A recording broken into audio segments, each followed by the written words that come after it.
بسم الله الرحمن الرحيم.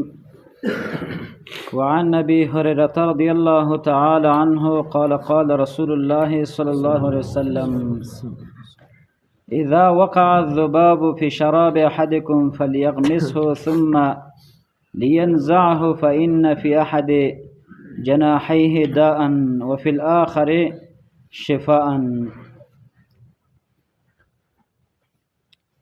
په دې باب کې د اوبو متعلق خبره ذکر کېدله. نن بیا حدیث راوړي د ابو هريره رضی الله تعالی عنه وی قال رسول الله صلی الله علیه وسلم فرمایلی دي سی ویل دي اذا وقع الذباب کله چې پریوزي الذباب مچ فی شراب احدکم په بو دیو کس تاسو کې، یعنی مطلب دا چې انسان اوبه راخیستې په ګیلاس کې او په دې کې مچ پرې وتلو یا یو سړي چای اچولی ځان ته نو په هغې کې مچ پرې وتلو، نو اوس به د دې څه علاج کېږي؟ ټول ګیلاس به چپه کېوو، اوبه به تویوو یا د چای به ورځي وچپه کېوو به. نو رسول الله صلی الله علیه وسلم موږ ته یو رهنمایي کوي په دې باب کې. فرمایي فلیغمسه، د مچ دې راواخلي، دا دې غفه کړي، ډوبې دې کړي، ثم لینزعه، بیا یې دې راوباسي.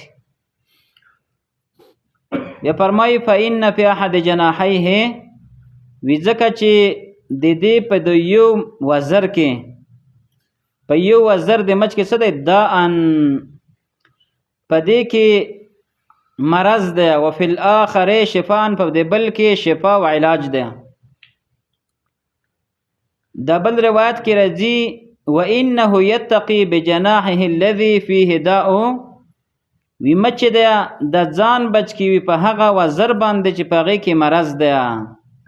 دې مطلب دا دی چې یو مچ پریوزي په ګلاس کې یا په اوبو کې یا په چیرې یو انسان کې، نو د مچ په هغه وزر باندې پریوزي چې په هغې کې څه دی؟ مرض دی. که موږ تاسو په دې کې سوچ وکړو یا ورته متوجه شوي وو او که نه وو متوجه، وروسته دې ته متوجه شو، دا مچ چې پریوزي نو داس په یو اړخ باندې، په یوه ډډې باندې پریوتی وي، دا یو وزر یې پورته نیولی وي، دا یو وزر یې په دې اوبو کې وي.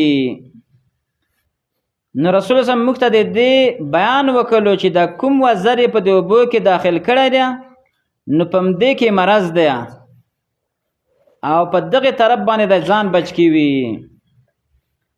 او په دې بل وزر کې څه ده؟ شفا ده، علاج دی پکې. نو د دې وجه نبی صلی الله علیه وسلم فرمایي چې دا مچ اوس راواخلی، دا بل طرف یې په اوبو کې داخل کړی، فلیغمسه، نغه کوم مرض او کوم شی نه چې د په دې اوبو کې پرېښودي، نو هغه د علاج طرف پکې ور داخل کوي، نو هغه مرض به ختم کړي. دا د نبی علیه الصلاة والسلام د علومو سره تعلق لري او د حدیث مشتمل دی په بعض مسایلو سره.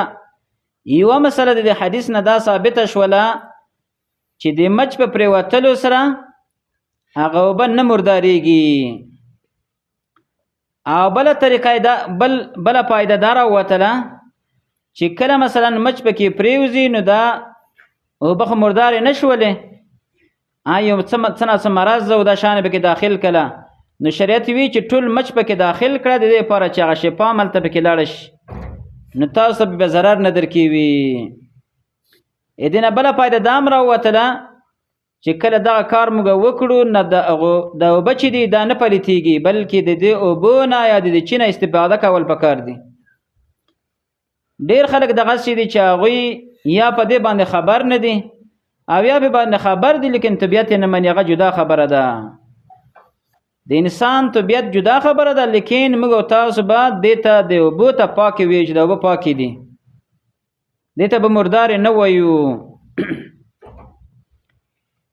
ګوره ډېر انسانان داسې دي چې هغوی ورته پاکې وایي، لیکن طبیعت یې چې نه مني، نو وایي دي چې وي، لیکن بعضې وخت کې یو اوبه قیمتي وي یا یو چای قیمتي وي یا بل شی قیمتي وي، نو د هغې غورځول په کار نه دی، بلکې د هغې نه استفاده یا په خپله یا بل چاته هغه ورکول د هغې نه چې هغه استفاده وکړي.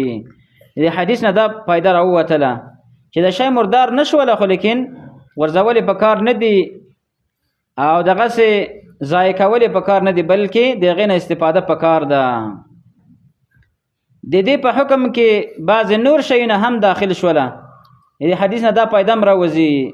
بعضې نور شیونه مثلا په اوبو کې پرېوځي چې د هغې دپاره دغسې وینه نه لري، لکه د مچ په شانت، لکه مثلا زنبور شولو، مچۍ شوله، غومبسه پښتو کې ورته وایي، زنبور ورته فارسي کې، دا په اوبو کې پرېوځي نو په دې سره اوبه نه مردارېږي. دغسې اوبو نه استفاده کول پکار دي.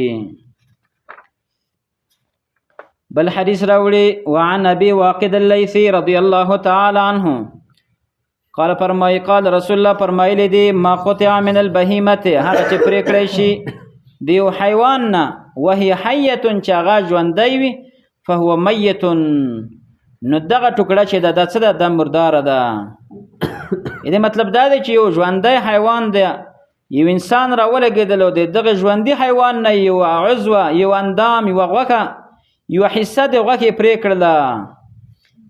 اگر که مثلا دغه حیوان څه دی؟ دا حیوان پاک دی، حلال دی، خو لیکن د دې دغه اندام چې دی را پرې کړو دا اوس مردار دی.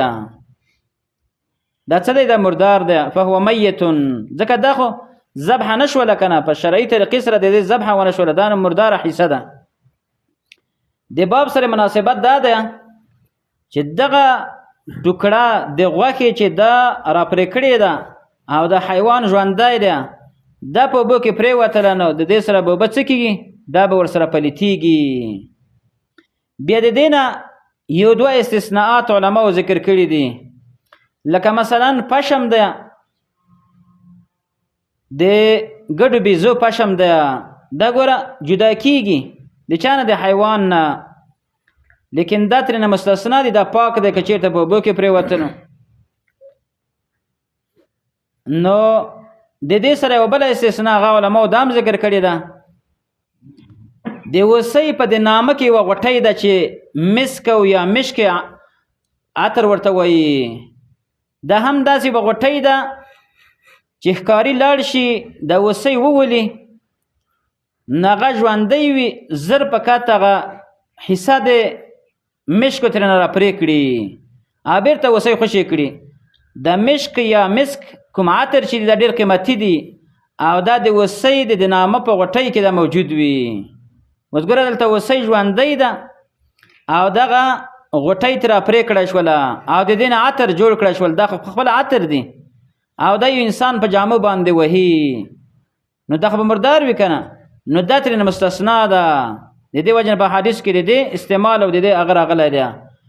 نو دا پایده ترې راووتله چې هغه ته مستثنا دی او نور عضوه چې د کوم حیوان نه را پرې کړی شي او دغه حیوان څه وي؟ ژوندی وي، نو دغه عضو مرداره ده او که په اوبو کې پرېوتله نو دغه اوبه به ورسره مردارېږي. د دې نه علاوه چې څومره حصې د بدنې دي دا ټولې په دې کې داخلي دي، سوا د چا نه؟ سوا د پشم نه او یا سوا د چا نه؟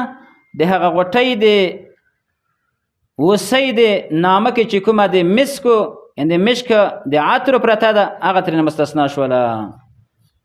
په دې ځای باندې کتاب طهارت دا خلاص شولو.